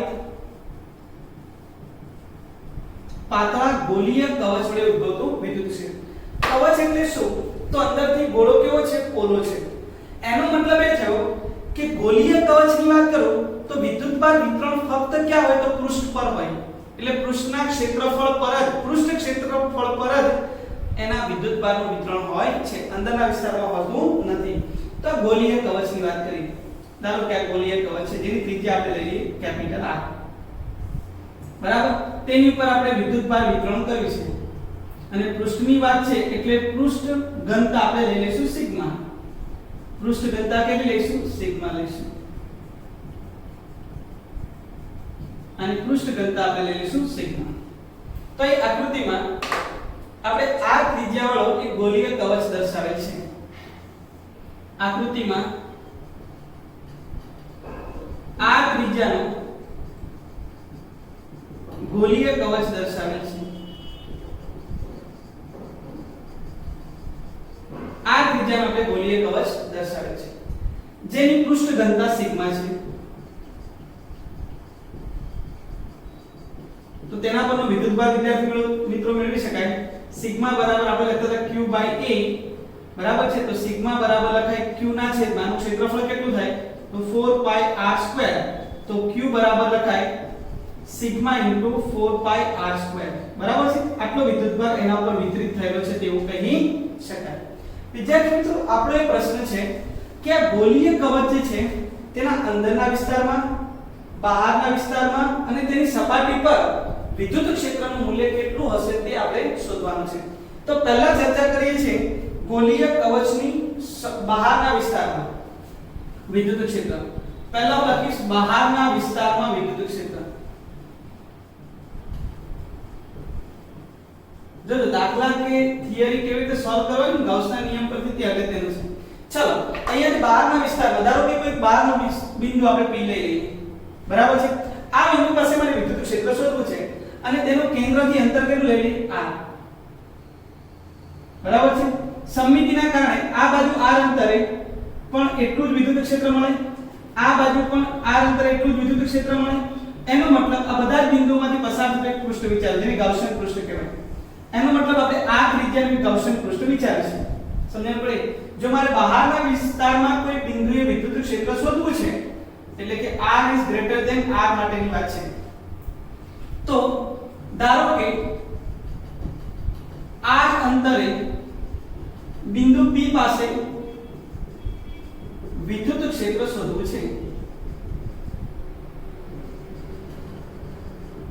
માટે આપણે આ ત્રિજ્યાનું ગાઉસિયન પૃષ્ઠ વિચારવું. ગાઉસિયન પૃષ્ઠ વિચારવું. આપણે આ ત્રિજ્યાનું એક ગાઉસિયન પૃષ્ઠ વિચારી છે. બરાબર છે? હવે હું સમીકરણનો ઉપયોગ કરીને ડાયરેક્ટ સોલ્વ કરવાનો પ્રયત્ન કરું છું. ધ્યાન આપજો કે કેટલું વિદ્યુત ક્ષેત્ર આપણને બહારના વિસ્તારમાં મળે તે. તો સમીકરણ અથવા ગાઉસના નિયમ પરથી surface integration E dot dA = sigma q by epsilon 0. Sigma q by epsilon 0. હવે વિદ્યાર્થી મિત્રો ધ્યાન આપજો. ગાઉસિયન સરફેસ પરના બધા જ બિંદુઓ પર વિદ્યુત ક્ષેત્રનું મૂલ્ય કેવું? સરખું. એટલે આ તો અચળ. એટલે તમારે ખાલી સંકલન કોણ કરવાનું? dA નું.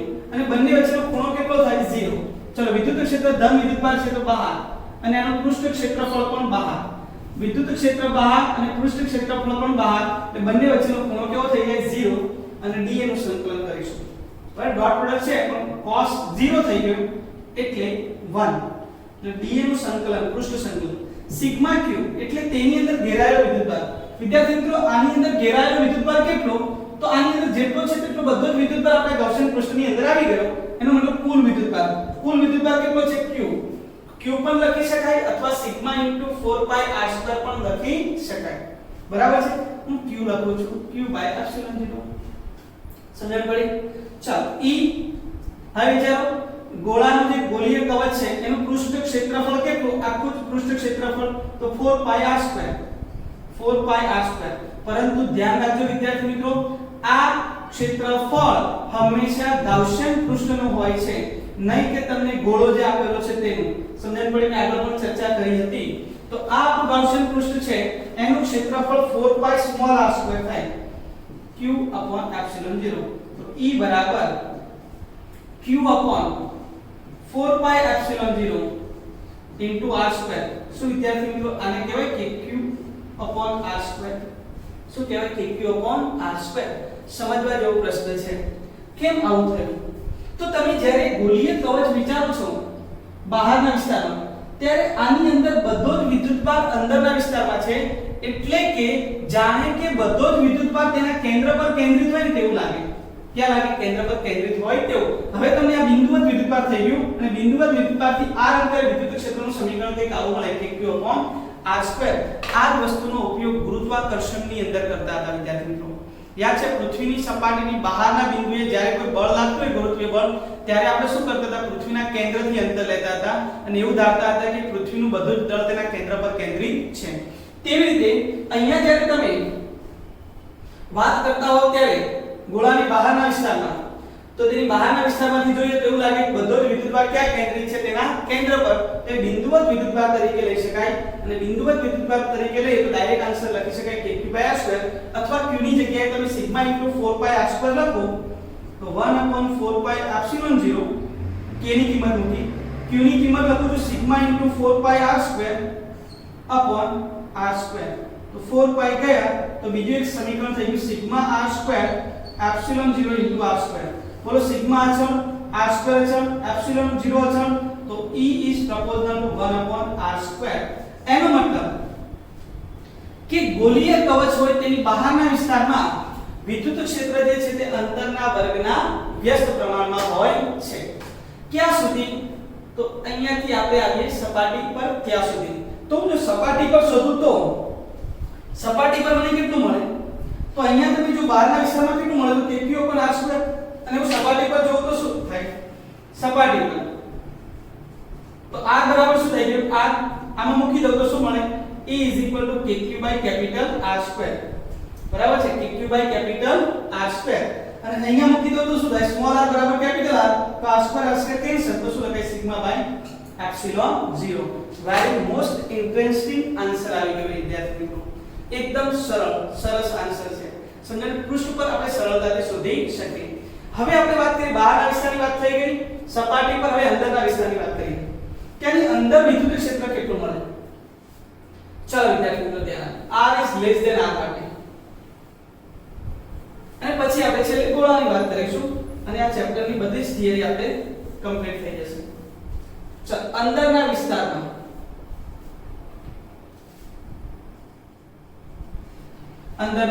ચલો કોઈ બિંદુ પસંદ કરો અંદરના વિસ્તારમાં. અહીંયા બિંદુ પસંદ કર્યું, q લઈ લઈએ. ચાલો તો એના માટે ગોળીય કવચ દોરીએ છીએ. બરાબર છે? કેન્દ્રથી બધા જ સમાન અંતરે r અંતરે આપણે ગોળીય કવચ લઈએ. અહીંયા પણ અંતર r જ લઈએ છીએ, ધ્યાન રાખજો. આ અંતર r લઈએ. તો હવે હું લખીશ r less than r માટે. r less than એટલે r is greater than r હતું. હવે r less than r માટે અંદરના વિસ્તાર માટે ધારો કે q બિંદુએ જે r less than r પર છે વિદ્યુત ક્ષેત્ર શોધવું છે. માટે આ ત્રિજ્યાનું ગાઉસિયન પૃષ્ઠ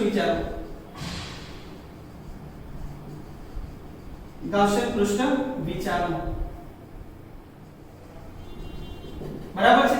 હવે વિદ્યાર્થી મિત્રો સૌથી અગત્યની વસ્તુ કે વિદ્યુતભાર ગોળીય કવચની સપાટી પર છે. હવે અંદરના વિસ્તારમાં હું ધારો કે અહીંયા કોઈ ગાઉસિયન પૃષ્ઠ વિચારો તો અંદરના વિસ્તારમાં કોઈ વિદ્યુતભાર નથી, બધું બહાર છે વિદ્યાર્થી મિત્રો. તો આની સાથે ઘેરાયેલો કુલ વિદ્યુતભાર શૂન્ય બને. માટે આ ગાઉસિયન પૃષ્ઠ સાથે અથવા વડે ઘેરાયેલો કુલ વિદ્યુતભાર શૂન્ય બને. બરાબર છે? હવે વિદ્યાર્થી મિત્રો ધ્યાન આપજો, આ સમીકરણનો ઉપયોગ કરું, સમીકરણ E dot D is equal to sigma q by epsilon 0. હવે સિગ્મા q 0 છે એનો મતલબ E ડોટ D એ બરાબર 0 થાય. ઘેરાયેલો વિદ્યુતભાર કે સિગ્મા q 0 છે તો આ 0 થઈ ગયું. હવે ક્યારેક ક્ષેત્રફળ તો 0 હોઈ નહીં શકે, એનો મતલબ વિદ્યુત ક્ષેત્ર 0, એનો મતલબ વિદ્યુત ક્ષેત્ર 0. તો એનો મતલબ એ થયો કે કવચના અંદરના વિસ્તારની વાત કરવામાં આવે તો અંદરના વિસ્તારની અંદર વિદ્યુત ક્ષેત્ર શૂન્ય બને, જ્યારે બહારના વિસ્તારની અંદર વિદ્યુત ક્ષેત્ર એ અંતરના વર્ગના વ્યસ્ત પ્રમાણની અંદર હોય. અને જો હું એના માટે વિદ્યુત ક્ષેત્ર વિરુદ્ધ અંતરનો આલેખ દોરું તો મને કંઈક આવો મળે. વિદ્યાર્થી મિત્રો ધ્યાન આપો, E વર્સિસ R, E વિરુદ્ધ R નો આલેખ. ચલો ધ્યાન આપજો, આ અંતર છે 0 થી R એટલે કે ત્રિજ્યા સુધીનું અંતર, 0 થી R એટલે સપાટી સુધી, એટલે કે અંદરના વિસ્તારમાં, આ અંદરનો વિસ્તાર છે, તે આપણો આન્સર કેવો આવશે? 0. પરંતુ જ્યારે હું ત્રિજ્યાની વાત કરું, ત્રિજ્યાની બહાર, તો જે છે તે 1/r² મિત્રો શું થાય? ઘટે. E is proportional to 1/r², and here E is equal to what? 0. અને અહીંયા એટલે કે સપાટી પર વિદ્યુત ક્ષેત્ર મને મળે kq/r². તો આ પ્રકારે તમે E વિરુદ્ધ R નો આલેખ ગોળીય કવચ માટે લખી શકો. ક્લિયર છે વિદ્યાર્થી મિત્રો? તો એસ પર NCERT અહીંયા તમારી બધી થિયરી પૂરી. પણ મેં તમને કહ્યું કે એક એક્સ્ટ્રા થિયરી લઈએ છીએ. અહીંયા આપણે ગોળીય કવચ લીધું, હવે આપણે નિયમિત વિદ્યુતભાર વિતરણ ધરાવતો ગોળો હોય તો તેની અંદરના વિસ્તારમાં, બહારના વિસ્તારમાં અને તેની સપાટી પર વિદ્યુત ક્ષેત્ર કેટલું મળે તેની હવે આપણે ચર્ચા કરીએ. તો નિયમિત વિદ્યુતભાર વિતરણ ધરાવતો ગોળા વડે ઉદ્ભવતું વિદ્યુત ક્ષેત્ર, વિદ્યુત ભારિત ગોળા વડે ઉદ્ભવતું વિદ્યુત ક્ષેત્ર, જે આપણા આ ચેપ્ટરનો લાસ્ટ ટોપિક થઈ જશે. વિદ્યુત ભારિત ગોળા વડે ઉદ્ભવતું વિદ્યુત ક્ષેત્ર.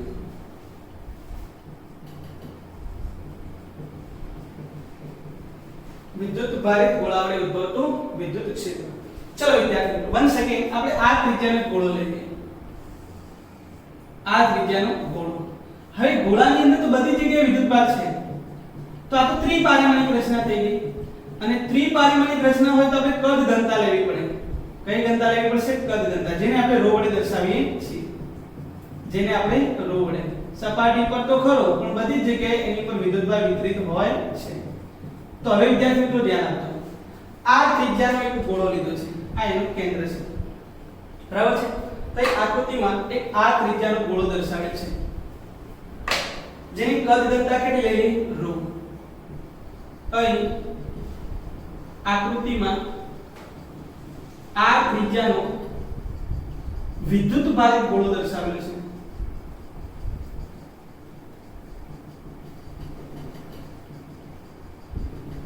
આ ત્રિજ્યાનો આપણે વિદ્યુત ભારિત ગોળો દર્શાવેલો છે, જેની ત્રિજ્યા r છે અને અહીં r ત્રિજ્યા આપણે લખી દીધું છે. ત્રિજ્યા r આપેલી છે અને તેના પરનું કદ ઘનતા, બરાબર છે? કદ ઘનતા કેટલી લઈએ? ρ. તો તેની કદ ઘનતા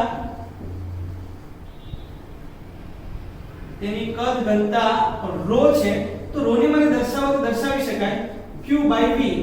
v એટલે 4/3 pi r cube ગોળા માટે, 4/3 pi r cube, બરાબર છે? આપણે ત્રિજ્યા r લઈએ, બરાબર છે? pi r cube. હવે ધ્યાન આપજો વિદ્યાર્થી મિત્રો, તો આની સાથે સંકળાયેલ વિદ્યુતભાર q બરાબર ρ * v એટલે 4/3 pi r cube લખી શકાય. આ એના સાથે સંકળાયેલ વિદ્યુતભાર થઈ ગયો. હવે આ ગોળાની અંદરના વિસ્તારમાં, બહારના વિસ્તારમાં અને સપાટી પર આપણે શું શોધીશું? વિદ્યુત ક્ષેત્ર. પહેલા આપણે શોધીએ છીએ બહારના વિસ્તારમાં, બરાબર છે? ગોળાની બહારના વિસ્તારમાં વિદ્યુત ક્ષેત્ર.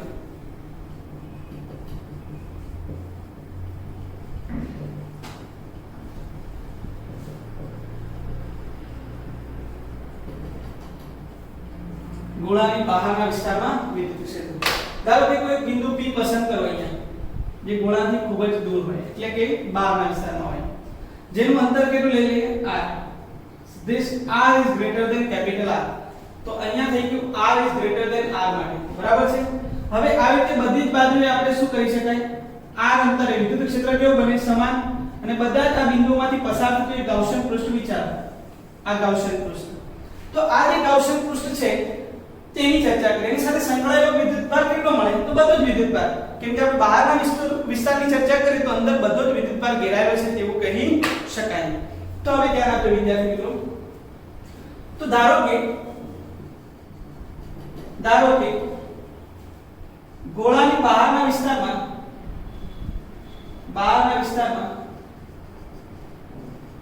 કોઈ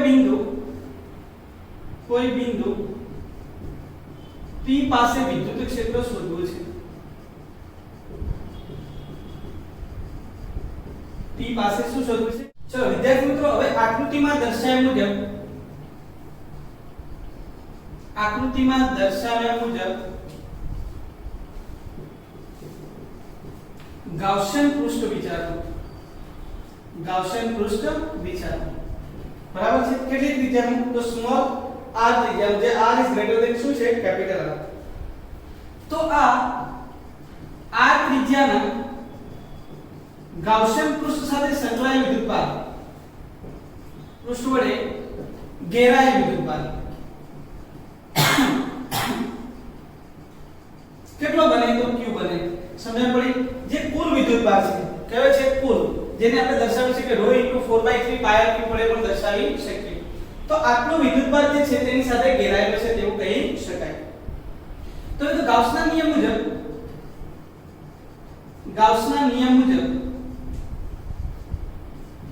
E dot dA is equal to sigma q by epsilon 0. ધ્યાન આપજો. E અને dA વચ્ચેનો ખૂણો તો 0 થશે, કેમ કે ધન વિદ્યુતભાર છે, વિદ્યુત ક્ષેત્ર રેડિયલી બહાર તરફ, ત્રિજ્યાવર્તી બહાર, અને આ જે સપાટી છે તેનું ક્ષેત્રફળ સદિશ પણ કઈ તરફ? બહાર. તો E અને dA બંને એક જ દિશામાં એટલે ખૂણો 0. એટલે હું આમ લખી દઉં. ચલો એક સ્ટેપ વધારે. E dA cos 0 sigma q by epsilon 0. આ તો 1. હવે આ બંનેમાંથી સંકલન કોનું થાય? તો dA નું. બરાબર છે? E તો અચળ છે અને dA નું સંકલન એટલે કે આપણા ગાઉસિયન સપાટી જે છે તેનું કુલ ક્ષેત્રફળ 4πr². બરાબર છે? 4πr². q ની કિંમત કેટલી? સિગ્મા q એટલે ઘેરાયેલો કુલ વિદ્યુતભાર q upon epsilon 0. આના પરથી જો લખું તો લખાય E = 1/4π epsilon 0. બરાબર છે? q upon r² એટલે આન્સર આવશે કે q upon r². વિદ્યાર્થી મિત્રો, 1 અગેન્સ્ટ આપણો આન્સર આવ્યો કે q upon r². કારણ કે આપણે બહારથી જોઈએ છીએ એટલે બધો જ વિદ્યુતભાર આપણને કેન્દ્ર પર કેન્દ્રિત થયેલો હોય તેવું લાગે. આને હજુ અલગ સ્વરૂપમાં લખું તો કઈ રીતે લખાય? જો આપણે q ની કિંમત મૂકીએ તો સ્વરૂપ બદલાઈ જશે. તો E = 1/4π epsilon 0 into r² અને q ની કિંમત કેટલી આવે? તો ρ * 4/3 πr3. બરાબર છે? તો આ 4 ગયા. બરાબર છે? તો આપણો આન્સર શું આવે? E = ρ pi r3. પાઈ પણ ગયા. બરાબર છે? તો આન્સર આવશે ρ * r³ upon 3 epsilon 0 r². જો ρ અચળ, r પણ અચળ, 3 અચળ, એપ્સિલોન ખાલી બદલાઈશું તો E is proportional to 1/r². આના પરથી પણ લખી શકાય અથવા અહીંયાથી પણ લખી શકાય કે ગોળો હોય, વિદ્યુતભારિત ગોળો, તો તેની બહારના વિસ્તારમાં વિદ્યુત ક્ષેત્ર એ અંતરના વર્ગના વ્યસ્ત પ્રમાણમાં હોય છે. તો વિદ્યાર્થી મિત્રો, આ બહારના વિસ્તારની વાત થઈ ગઈ. સપાટી પર લખવું તો શું લખાય? તો સપાટી પર જઈએ તો r જે છે તે ક્યાં આવી જાય? કેપિટલ R જેટલું થઈ જાય. તો r = કેપિટલ R લખી નાખું તો લખીશ કે ગોળાની સપાટી પર એટલે કે r = કેપિટલ R. તો અહીંયા ઇક્વેશન બને E = kq/r². બરાબર છે? આમાં પણ મૂકીએ તો આપણો આન્સર આવશે E = ρ r³ upon 3 epsilon 0 r² એટલે બચે r. સો E = ρ r upon 3 epsilon 0. Clear છે વિદ્યાર્થી મિત્રો? તો આ પ્રકારે પણ આપણે સોલ્વ કરી શકીએ. ચલો, તો ગોળાની બહારના વિસ્તારમાં, ગોળાની સપાટી પર, અને હવે સૌથી અગત્યની વસ્તુ ગોળાની અંદરના વિસ્તારમાં આ શોધીએ છીએ. ધ્યાન આપો, આ એક અગત્યનો પ્રશ્ન છે. કવચ હોય તો અંદરના વિસ્તારમાં વિદ્યુત ક્ષેત્ર 0 થઈ જાય. કારણ કે એમાં કોઈ વિદ્યુતભાર ઘેરાયેલો હોતો નથી, પણ અહીંયા તો વિદ્યુતભાર છે, એને વિદ્યુતભાર ઘેરાશે પણ તો આપણને અંદરના વિસ્તારમાં વિદ્યુત ક્ષેત્ર મળશે. તો ચલો ધ્યાન આપો. અંદર કોઈ બિંદુ Q લઈ લઈએ r અંતરે. ચાલો તો આટલું ગાઉસિયન સરફેસ દોરી શકાય. આ જે ગાઉસિયન પૃષ્ઠ છે તેના દ્વારા ઘેરાયેલો વિદ્યુતભાર આપણે શોધીએ અને પછી સરળતાથી આપણે દાખલો સોલ્વ કરી શકીએ. તો આપણે થિયરી ગોળાની અંદરના વિસ્તારમાં વિદ્યુત ક્ષેત્ર. ધારો કે ગોળાની અંદરના બિંદુ કોઈ બિંદુ Q પાસે આપણે વિદ્યુત ક્ષેત્ર શોધવું છે. ધારો કે ગોળાની અંદરના કોઈ બિંદુ Q પાસે વિદ્યુત ક્ષેત્ર શોધવું છે.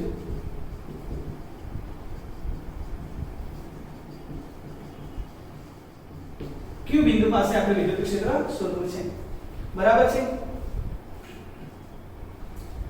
જેનું કેન્દ્રથી અંતર r છે, માટે r ત્રિજ્યાનું ગાઉસિયન પૃષ્ઠ વિચારો. r ત્રિજ્યાનું ગાઉસિયન પૃષ્ઠ વિચારો. ગાઉસિયન પૃષ્ઠ વિચારો. આપણે ગાઉસિયન પૃષ્ઠ વિચારી જેની ત્રિજ્યા કેટલી છે? r છે. તો આ ગાઉસિયન પૃષ્ઠ વડે ઘેરાયેલો વિદ્યુતભાર માટે ગાઉસિયન પૃષ્ઠ વડે ઘેરાયેલો વિદ્યુતભાર આ સૌથી અગત્યની વસ્તુ. પણ ડાયરેક્ટ જ શોધતા શીખવાડી દો. આ ગાઉસિયન પૃષ્ઠ વડે કેટલો વિદ્યુતભાર ઘેરાયેલો હોય? MCQ પૂછાય, દાખલા પૂછાય, ડાયરેક્ટ રીતે લખવું હોય તો લખી શકાય કે આખો જ ગોળો લઈ લો તો આખા ગોળાનું કદ કેટલું? તો 4/3 pi r cube. તો આખો ગોળો હોય તો તેના દ્વારા ઘેરાયેલો વિદ્યુતભાર q હતો. તો અત્યારે આપણે જે ગાઉસિયન પૃષ્ઠ વિચાર્યું છે તેનું કદ આટલું, તો એની દ્વારા ઘેરાયેલો વિદ્યુતભાર કેટલો? સ્ટેપ મૂકી દો. Sigma q 4/3 pi r cube into q divided by 4/3 pi r cube. એનો મતલબ r cube upon r cube into શું લખાય? q. આટલો વિદ્યુતભાર એની અંદર ઘેરાયેલો છે. તો હવે તો વિદ્યાર્થી મિત્રો આપણે સરળતાથી સોલ્વ કરી શકીએ. તો ચાલો આપણે ગાઉસના નિયમનો ઉપયોગ કરીએ. તો સમીકરણ E dot dA is equal to sigma q by epsilon 0 પરથી બોલો E અને dA વચ્ચેનો ખૂણો 0 થવાનો. E dA cos 0 sigma q by epsilon 0. E તો બહાર, dA નું સંકલન કરીશ એટલે 4 pi r સ્ક્વેર મળશે. બરાબર છે? આની વાત કરી નાખો તો r cube upon r cube into q અને છેદમાં epsilon 0.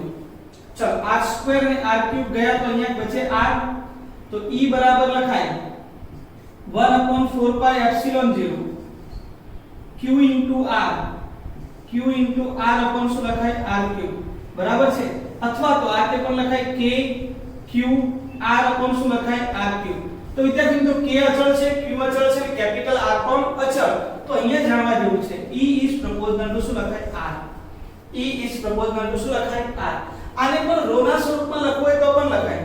રો ના સ્વરૂપમાં લખવું હોય તો q ની કિંમત મૂકી દો. પણ વિદ્યાર્થી મિત્રો ધ્યાન રાખજો, અંદરના વિસ્તારમાં વિદ્યુત ક્ષેત્ર જે છે તે r ના સમપ્રમાણમાં છે. ચલો E બરાબર k એટલે 1/4 pi epsilon 0 અલગ સ્વરૂપ લખું છું. q એટલે rho into 4/3 pi r cube. આ q ની વાત થઈ ગઈ. r upon શું લખાય? r cube. ચલો r cube ગયા, 4 ગયા, pi ગયા, તો આન્સર શું આવે? તો rho into r divide by 3 into epsilon 0. વિદ્યાર્થી મિત્રો અહીંયાથી પણ જોઈ શકાય કે E is proportional to શું લખાય? r. E is proportional to r. તો જો હું ગોળા માટે E વિરુદ્ધ r નો આલેખ દોરું તો E વિરુદ્ધ r નો આલેખ દોરીએ તો શું મળે? તો ત્રિજ્યા જેટલા અંતર, 0 થી ત્રિજ્યા જેટલું અંતર એટલે કે અંદરનો વિસ્તાર થઈ ગયો. તો અંદરના વિસ્તારમાં વિદ્યુત ક્ષેત્ર જે છે તે અંતરના સમપ્રમાણમાં એટલે સુરેખા મળશે. ક્યાં સુધી? તો સપાટી સુધી. અને સપાટી પર વિદ્યુત ક્ષેત્ર q/r² જેટલું. ત્યારબાદ r થી વધુ અંતર એટલે કે બહારના વિસ્તારમાં E is proportional to 1/r². એટલે આ તે વક્રાવશે. E is proportional to 1/r². એટલે અહીંયા E is proportional to r. તો એનો મતલબ ગોળીય કવચ હોય, ગોળો હોય, પરંતુ એની સપાટી પર વિદ્યુત ક્ષેત્ર મહત્તમ બને. સમજણ પડી? ગોળીય કવચ હોય તો અંદરના વિસ્તારમાં 0, જ્યારે બહારના વિસ્તારમાં E is proportional 1/r². જ્યારે ગોળો હોય ત્યારે અંદરના વિસ્તારમાં વિદ્યુત ક્ષેત્ર 0 થતું નથી. વિદ્યુત ક્ષેત્ર જે છે તે E is proportional to r, એટલે કેન્દ્રથી જેમ જેમ અંતર વધતું જશે તેમ તેમ એનું વિદ્યુત ક્ષેત્રનું મૂલ્ય પણ શું થશે? વધશે વિદ્યાર્થી મિત્રો. તો અહીંયા આ ચેપ્ટરની લગભગ બધી જ થિયરી આપણે કમ્પ્લીટ કરી. સમજણ પડી વિદ્યાર્થી મિત્રો? હવે આપણે ગણીશું દાખલાઓ. આ ચેપ્ટરના દાખલાઓ હવે નેક્સ્ટ સેશનની અંદર ગણીશું. તો વિદ્યાર્થી મિત્રો હવે આપણે મળીશું નેક્સ્ટ સેશનમાં. Thank you.